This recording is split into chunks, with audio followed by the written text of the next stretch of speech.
ലൈംഗികാതിക്രമം നടത്തിയെന്ന ആരോപണത്തെ തുടർന്ന് കോഴിക്കോട് ഗോവിന്ദപുരം സ്വദേശി ദീപക് ജീവനൊടുക്കിയ കേസിൽ യുവതിക്കെതിരെ പോലീസ് കേസെടുത്തു. ആത്മഹത്യാ പ്രേരണാകുറ്റം ചുമത്തിയാണ് കേസെടുത്തത്. AK ലതീഷ് ചേരുകയാണ്. ലതീഷ്, വിവരങ്ങൾ എന്തൊക്കെയാണ്?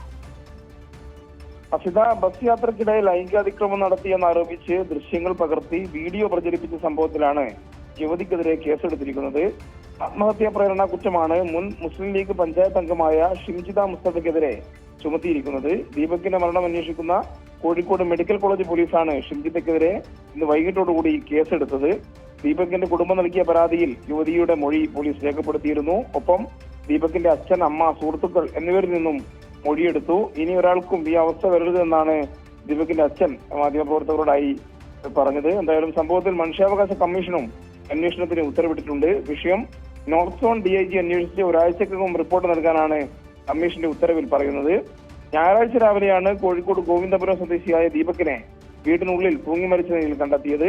വെള്ളിയാഴ്ച ഒരു ബസ് യാത്രക്കിടെ ദീപക് ശരീരത്തിൽ സ്പർശിച്ചുവെന്നാരോപിച്ചാണ് ബസ്സിലെ ദൃശ്യങ്ങളടക്കം യുവതി സമൂഹ മാധ്യമങ്ങളിലൂടെ പുറത്തുവിട്ടത്. ഇതിൽ മനംനൊന്ത് മകൻ ആത്മഹത്യ ചെയ്തു എന്നുള്ളതാണ് ഈ രക്ഷിതാക്കളുടെ പരാതി. ആ പരാതിയിലാണ് ഇപ്പോൾ യുവതിക്കെതിരെ പോലീസ് ആത്മഹത്യാ പ്രേരണ കുറ്റം ചുമത്തി കേസെടുത്തിരിക്കുന്നത്.